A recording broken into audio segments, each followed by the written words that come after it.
So there's this verse in Bhagavad Gita, 7:14, Devi Esha Gunamai. Yeah. This external energy of mine, which consists of the three modes and which bewilders the living entities, is certainly very difficult to overcome.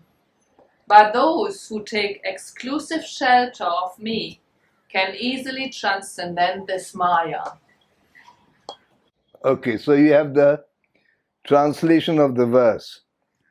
Yes, thank you, Gurudev. So in which way do we have to surrender to Krishna to overcome Maya? What exactly do we have to do? What is the most important we have to do? Well, you see, Krishna himself is, at the end of the Bhagavad Gita, is saying how you can surrender to him. That means you have to give up all types of religion. Religion is also translated as duty. Yeah. Dharma can be translated also as duty. And dharma has several connotations. One of them is religion, and another is duty. So whichever way you look at it, Krishna is saying to give up all types of religion, as well as give up all types of duty, and simply surrender unto me. Now the process of surrender, there are 6 limbs we know. This is only this one process of surrender. That is to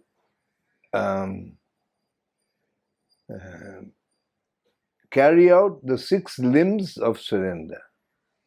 That means anukulyasya sankalpa, anything that is favorable for the execution of devotion to the Lord and spiritual master, one should immediately try to follow that and make it into one's nature, integrated into one's character. And anything which is detrimental, which causes problem in the execution of devotion, causes a block, that should be rejected.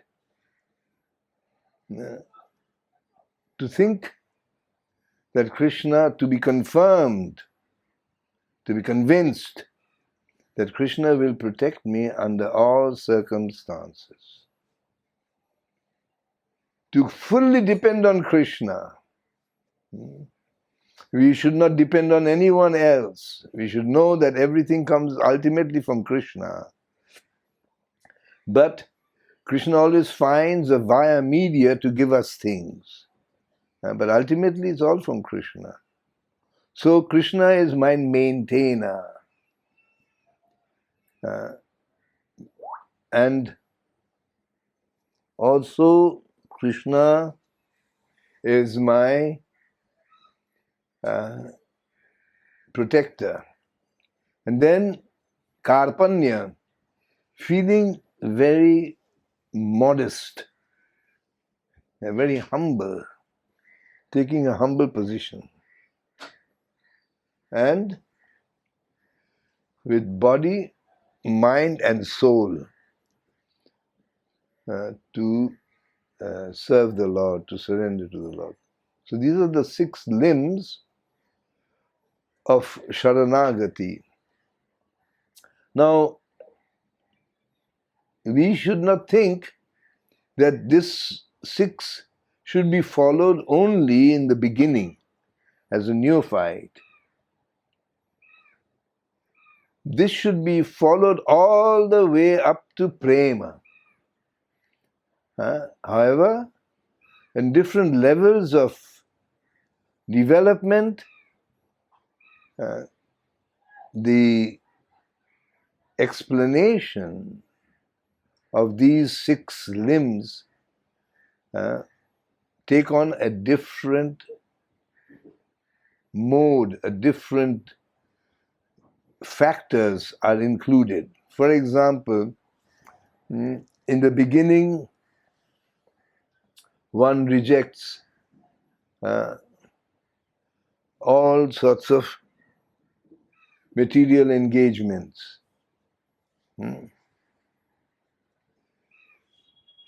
But when one advances, then we understand that everything can be used in the service of the Lord as long as we use everything without attachment.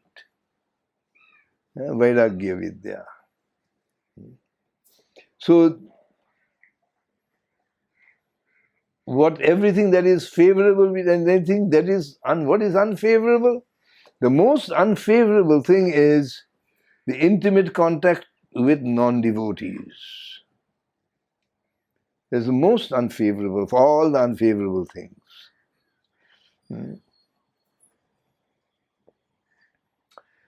And then to follow in the footsteps of a great Vaishnava. But we don't know in the beginning who is a great Vaishnava. No? So all these different limbs of Saranagati in each level of our progress takes on a different shape and color and different meanings also. And one has to leave behind the level that we have crossed over, all that we are supposed to do. And Vaidhi Bhakti, for example, is not going to be there in Sadhan Bhakti. We have to leave all the regular things for Vaidhi Bhakti when we start doing Nishtha. So, the external activities and the internal development, there one has to understand what exactly it means. Internal development means always improving my character. Always improving my character. It is the character, it is the good character that attracts Krishna, not good sadhana. One may be very good in sadhana, but does not have a good character. And the other way around, one has a good character, but no sadhana, not so much sadhana. Doesn't matter. There are many instances where simple devotees coming from a very simple, low background, who have not studied the Vedas, who have not done much philosophy and things like that, but they have a very simple-hearted approach to the Supreme Lord. They have surrendered them fully. Two instances, one with Chaitanya Mahaprabhu, no. There was this Brahman from South India who was in Sri Rangam actually, who was illiterate. He could not read. But his spiritual master told him, you have to read the Bhagavad Gita every day. So he would come every day and open the Bhagavad Gita because he couldn't read. He didn't even know which is the right side and which is the wrong side, upside down. And all his other friends, they would laugh at him. He didn't care. They also knew. So Chaitanya Mahaprabhu, he came and he observed this and he asked him, what are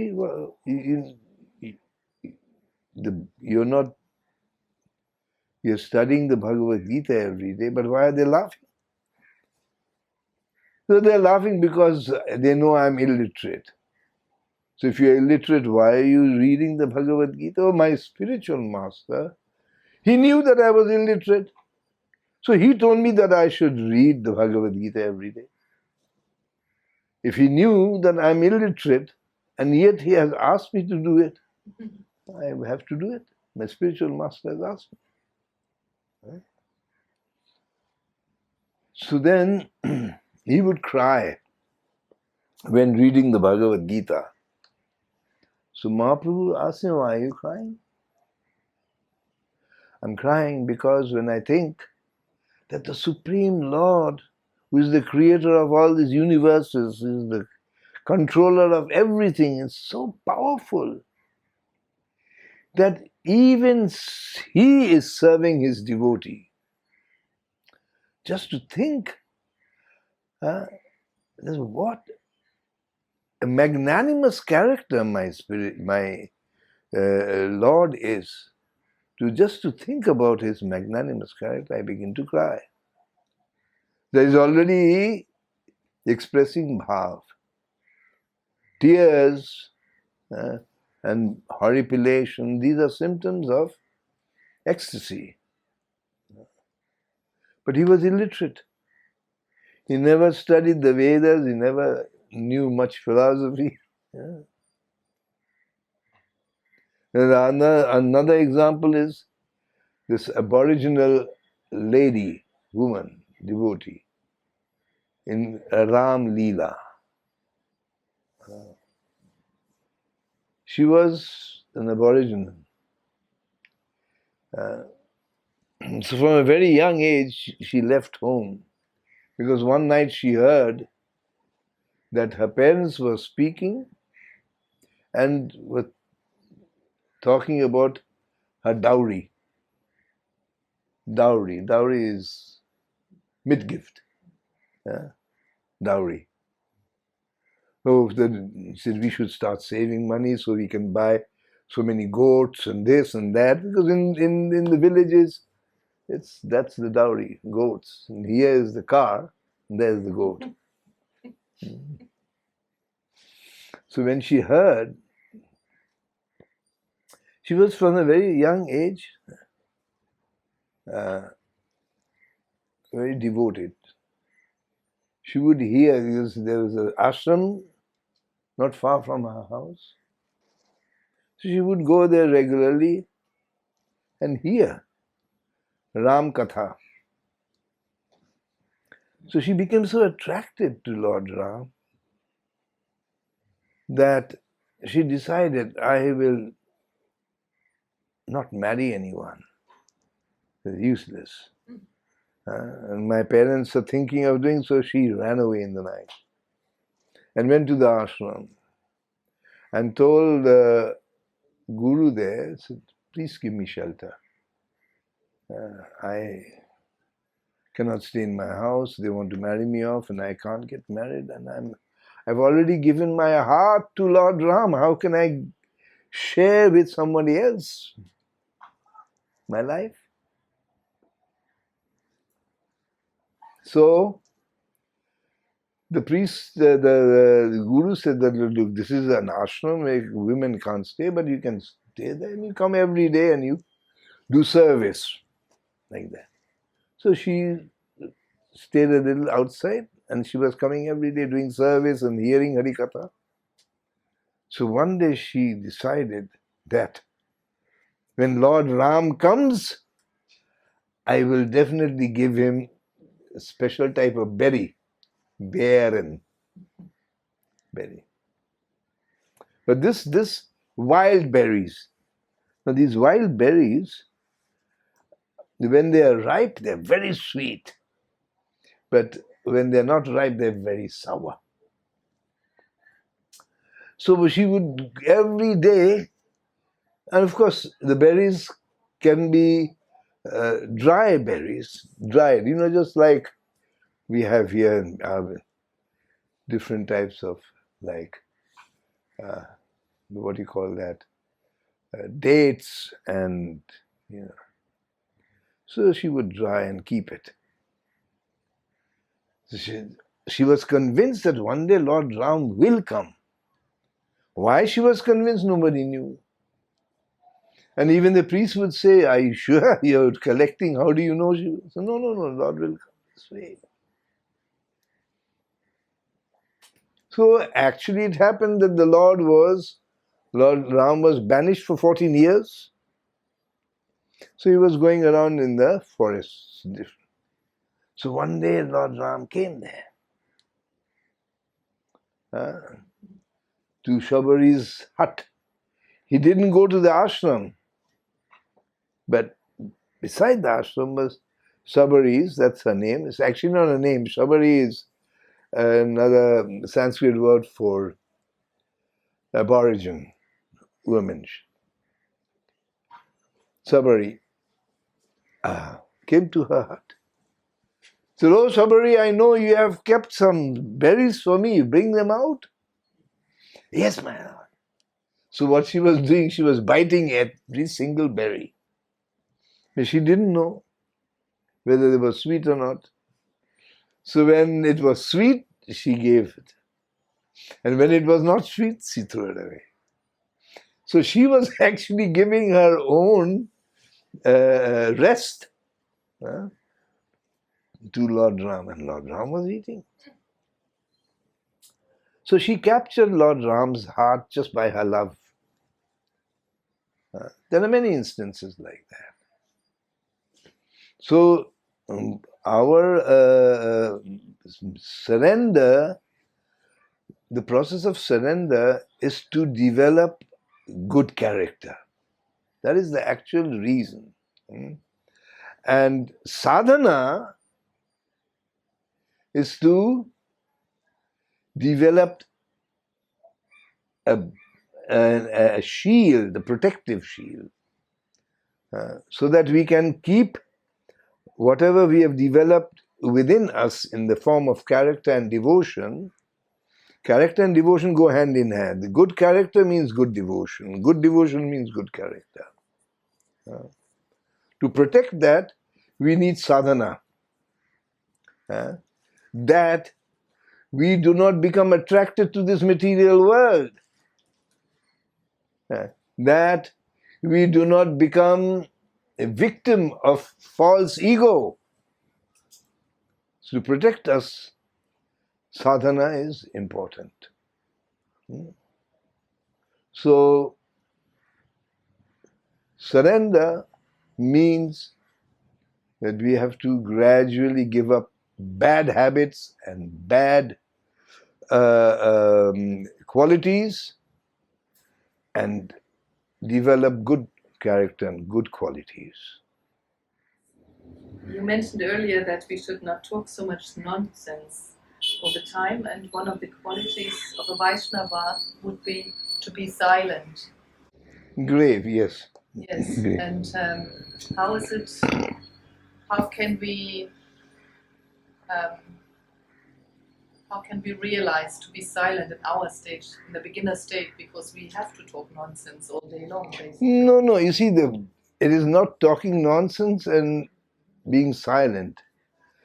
When the mind is engaged in thinking about Krishna's beauty, his character, his excellences, his activities, and the devotees, then automatically one becomes silent. Doesn't need to speak unless the topic of discussion is this. Then one speaks. But if the topic of discussion is not this, then one should be engaged in meditating on all these things. Roop, Leela, Parikar of the Supreme Lord. Naam, Roop, Leela, Parikar. Then automatically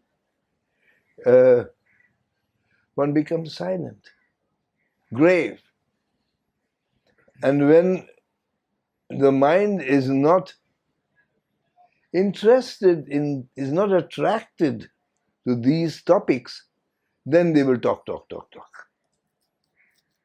Anything which will come to the mind, they will speak useless things. But if the mind is engaged in thinking about anything related to Krishna consciousness, then automatically the one becomes silent and grave. I have a question about our false ego. Yes. We should be free from false ego. Yes.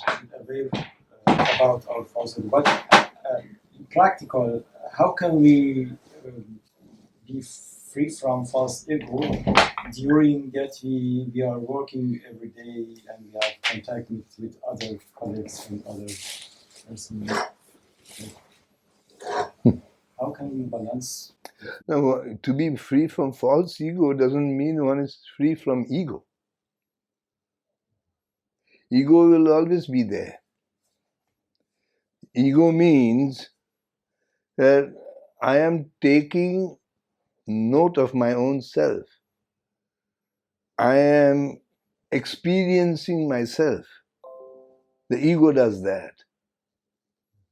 I am speaking, I'm thinking, I'm talking, I'm walking. I'm always unaware of that. When I'm thinking, then I'm thinking. When I'm walking, I'm walking. So one does not become free. It's not that ego has to be given up.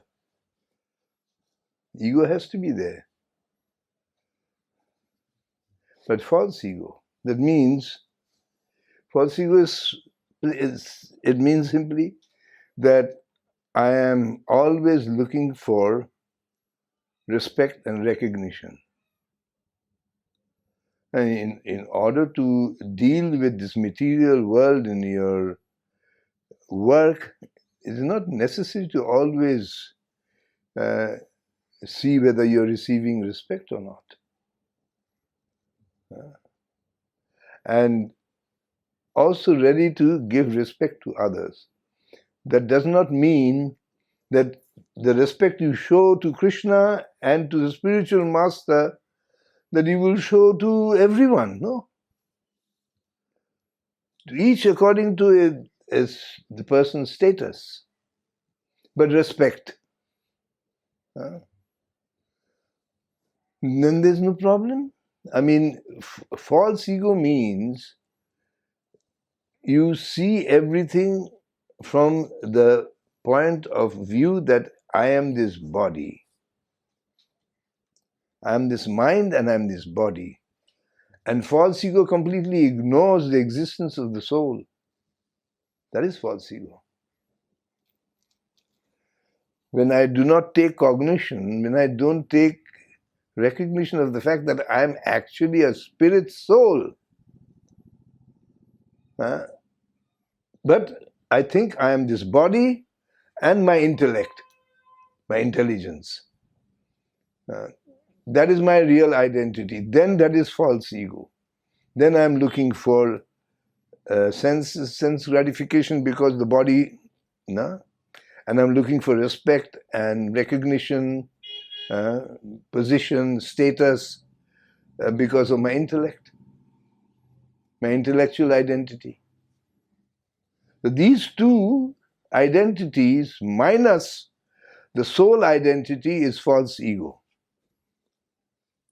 But as soon as my identification is with the soul, my body and mind are still there. They have not gone anywhere for a walk. They're pretty much there. But they are under the supervision of the soul. That is the false ego. As a devotee, without false ego, the devotee can do everything, can be active in every field. That's why one has to understand that Krishna consciousness is not an external thing, it's an internal. Fully internal. We have to internalize this process of bhakti. But right now we are always externalizing. We say you chant, then you're practicing bhakti. You're reading, you're practicing bhakti. You're going on pilgrimage, you're practicing bhakti. You're taking prasadam, but that is not actual bhakti. Actual bhakti is how, with what kind of attitude and character you're doing these things. If you're eating prasadam, without the understanding this is prasadam, what is the use? There will be some benefit, there's no doubt. But that cannot be, your standard cannot be judged. You're chanting, but where is your mind when you're chanting? What sort of desires you are coming up while you're chanting? When you're reading, you have to read one sentence 20 times. Still it doesn't go in. Now what is the use of reading? Huh? So the thing is that the external symptoms is not a representation of bhakti. It is the internal mood and attitude and tendency and character that is the pillar of bhakti. The Bhakti Devi is resting on that. That is the foundation. Now if Bhakti Devi doesn't have that foundation, she will leave.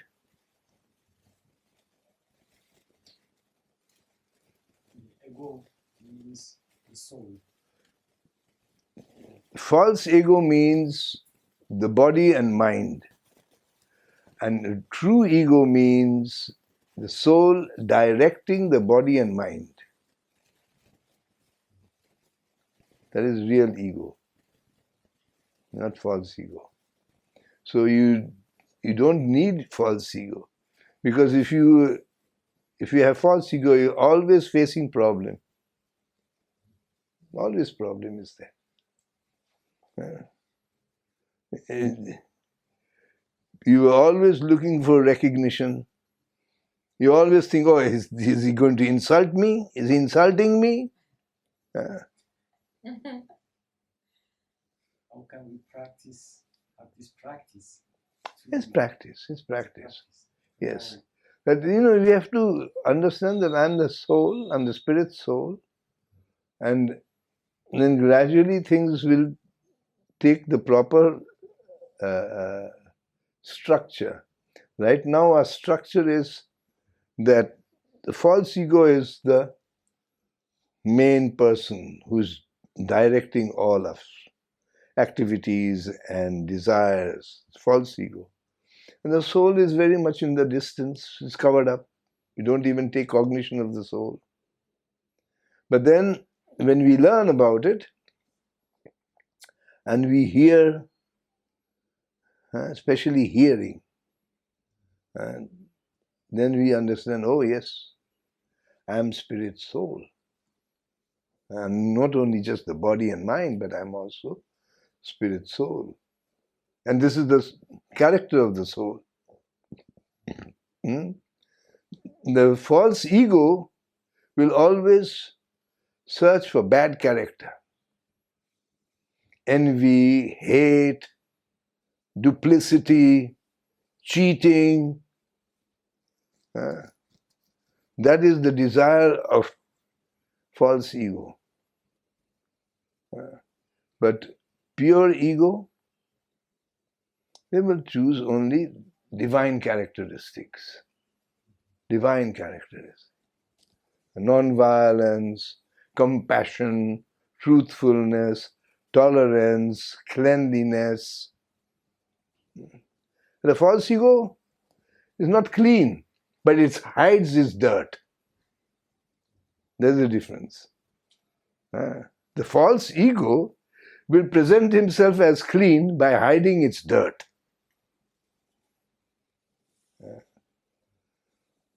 Whereas true ego doesn't need to hide anything. And doesn't care, it does understand that my maintainer is Krishna. I don't depend on anyone.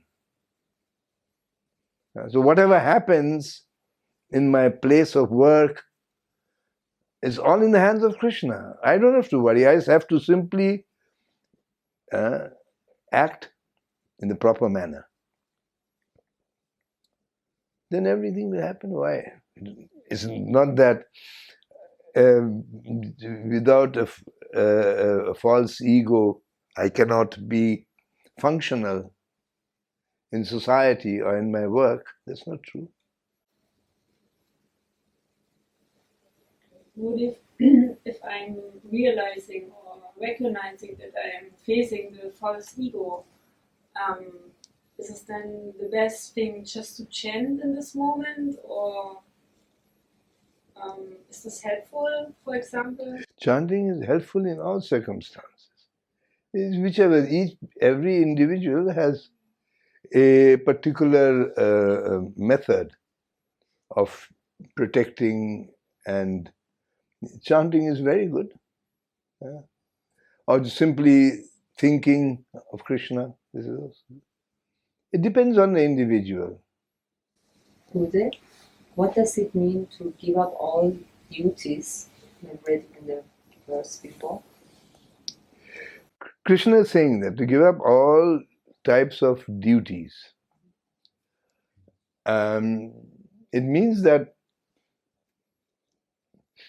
any duty that has not the sanction of the spiritual master and the scriptures, that you have to do. All duties. That means not you become completely free from all duties and you have no duties, not that. But those duties which are not essential. We have a duty to the body to maintain it. There are duties towards the body. We have the duty towards our intellect and mind to build it up, to educate it. So we have a duty. We also have a duty to our spiritual master. We have a duty to Krishna. We have a duty to other devotees. So these duties will remain. But other duties, they should be secondary. Secondary. Not prominent and topmost priority. For example, taking care of certain, like my work at the place of work. That is not my top priority in life. I need to work because I need the money. I need the money to survive. But it's not the top priority. It's not that I have to give up working, no. But it is not my top priority. My top priority is to serve my spiritual master and Krishna. That's my top priority. So when Krishna is saying give up all types of duties or dharma, he means all type of duties that are not the duty of the soul. Duty of the soul. If the soul is saying to act in a certain way, then we have to act that way. So there's this big difference between the soul and not the soul. Anything related to the soul, that is our true duty. Anything which is not related to the soul is a secondary duty, and it can be given up when necessary. But the duty towards the soul can never be given up.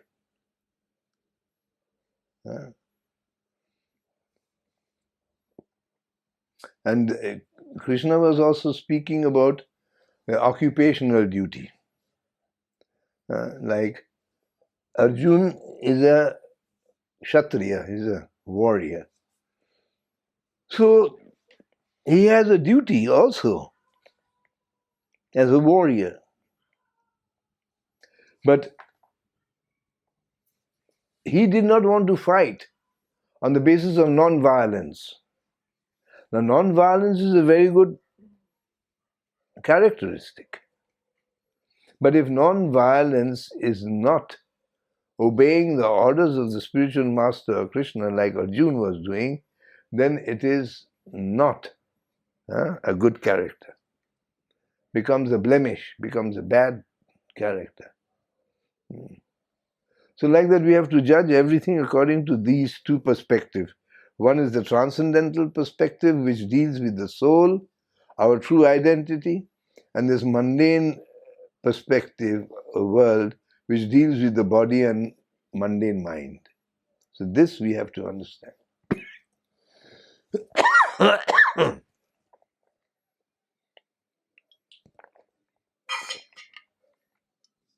So duties get divided. Duties that are of the soul, we have to follow. Priority. Duties that do not is not in connection with the soul, they take a secondary position. You may or may not, depending on the situation, carry out the secondary duties. But the primary duties, that of the soul, there is no question of not carrying out these duties. There's no question there. One has to. So when Krishna is saying give up all kinds of duties, he was not meaning to give up the duties of the soul. No. Rather, he was saying, make the duty of the soul your primary duty. That's what he was saying. I have a question. One character of soul is knowledge. My question is about this knowledge. What is this knowledge of soul, and how is the burden of this knowledge? The knowledge of the soul begins with understanding the relationship between the soul, Krishna, and Krishna's energies. That is the beginning of the knowledge. Every other knowledge below that is inconsequential. This is not true knowledge. Only that knowledge which deals with the soul, Krishna and Krishna's energy is eternal knowledge. Everything else is non-eternal. That is Sambandha Gyan, yes. Transcendental knowledge begins with Sambandha Gyan. And the soul is acquiring more knowledge after Sambandha Gyan? Oh yes. Sambandha Gyan is not a static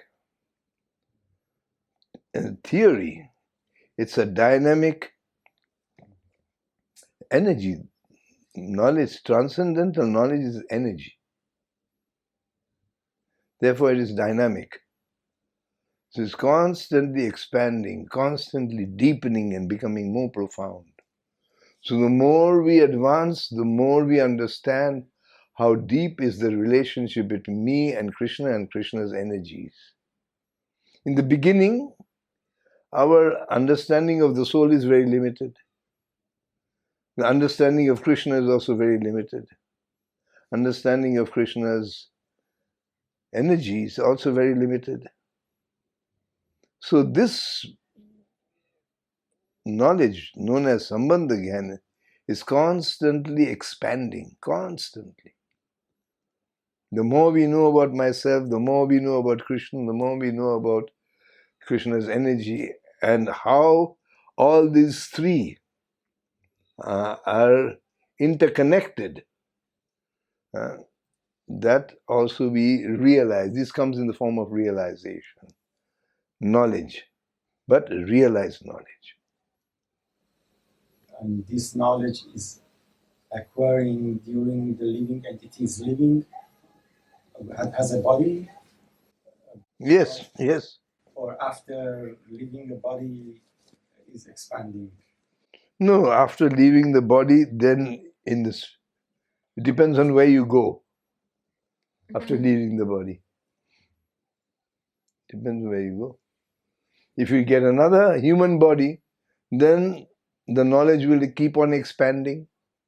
That means you have not acquired sufficient knowledge and realization of your true identity as eternal servant of Krishna. Therefore, you must remain in this material world till at such time when this realization comes and you actually experience yourself fully, without a single doubt, that your you are Krishna's eternal servant. Then you can enter into this spiritual world. And then, of course, there's still knowledge, but of a different kind of knowledge. It's rasa knowledge. It's called rasa knowledge. Rasa is also paradigm. Bhakti is a paradigm. Rasa is also a paradigm. So just like in bhakti there's so much to learn, so much of knowledge is there. Similarly in rasa there's so much of also knowledge. Knowledge on how to satisfy and please Krishna. Where is your position? What is your service? All these things. This comes later on. So it is all constantly expanding. It's transcendental. Anything transcendental is unlimited.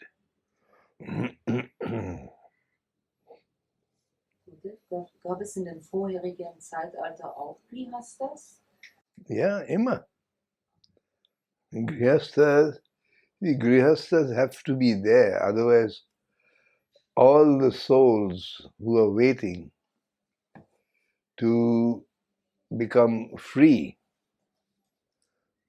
from the material imprisonment in the material world,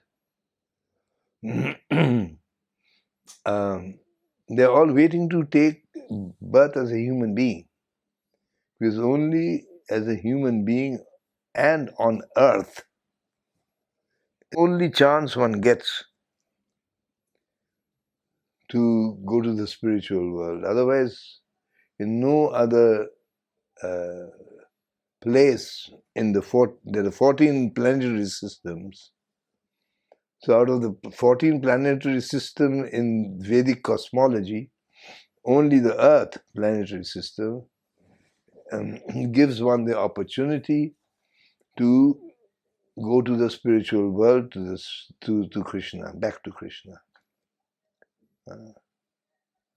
So therefore, it has to be a human being and it has to be on earth. These two factors. Otherwise, not possible. So Grihasthas are responsible parents. Okay. Gurudev, Yeah. according to this Grihastha, when there is no offspring, then there is no need of Grihastha. Then could someone conclude this? What do you mean? Well, if they're in a relationship, there's no offspring, no children. Then Yeah, okay, what but still they can be husband and wife, remain. When they put Krishna in the center, but Yeah. there would be no need. Yeah. Ich wollte nur noch mal fragen, wegen den Grihastas in dem vorigen Zeitalter, Ja. war das prozentual weniger als jetzt oder war das auch so wie jetzt im Kali-Zeitalter? Was meinst du? Die Grihastas, Ja. waren die weniger als jetzt? Weniger als was? Als im Kali-Zeitalter, In welcher Art und Weise weniger? von der Anzahl. Also du meinst jetzt von den Volkanzahl? Genau. Und mehr Menschen jetzt Grihastas sind als vorher. Das ist nicht wahr. Dabei, nein, das war immer da, genügend. Wo sind wir hingekommen? Von dem Himmel. Wir sind doch von unseren Vorahnen, die in ein anderes Zeitalter gewesen sind. Die haben tüchtig produziert. Und deswegen sind wir hier.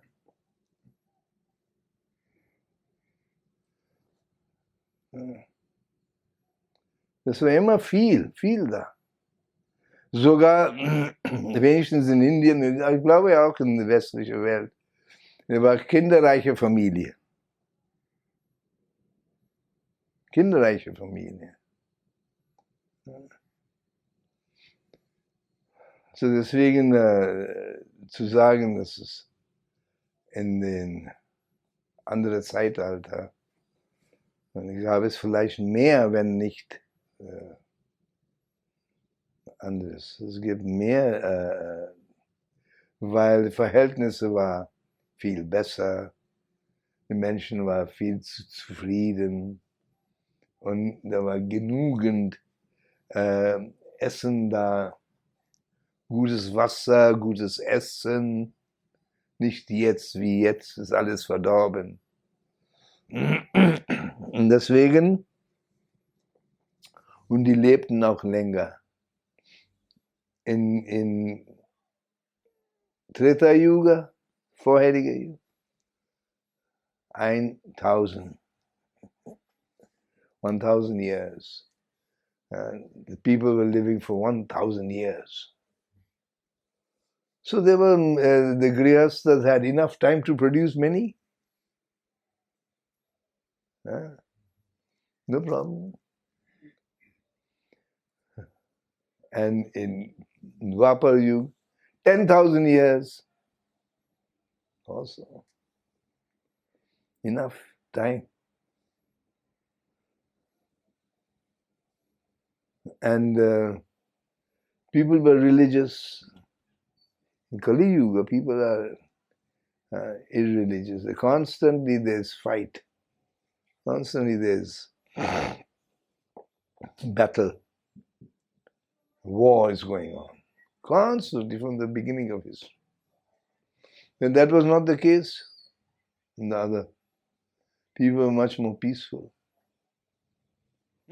Hitra-Loka, ist das der Planet von den Vorfahren? Vorhin, ja. Vorfahren. Was bedeutet das Planet der Vorfahren? Ich erinnere mich nicht mehr an meinen Aufenthalt dort. Dann hätte ich dir sehr gut beschrieben.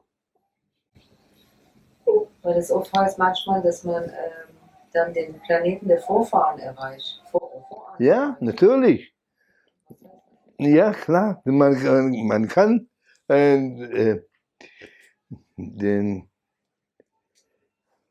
man kann alle Planeten erreichen. Nur warum Vorahnen? Man kann auch die höllische Planet erreichen. Und da waren wir schon. Oder denkst du nicht? Aber heißt es, dass die Vorfahren automatisch auf den Planeten von den Vorfahren kommen? Oder die werden doch auch wiedergeboren auf die Erde?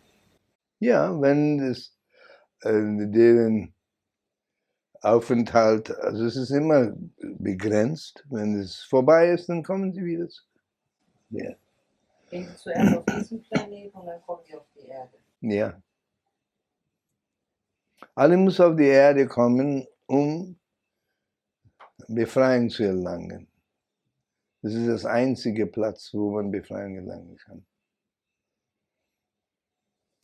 So, when Krishna so desires and Chaitanya Mahaprabhu and Srila Prabhupada blesses us, we shall get to hear Harikatha once again very soon. I thank all of you for your patient hearing. Hare Krishna and all glories to Srila Prabhupada. Hare Krishna, Krishna Krishna, Hare Hare, Hare Rama, Rama Rama, Hare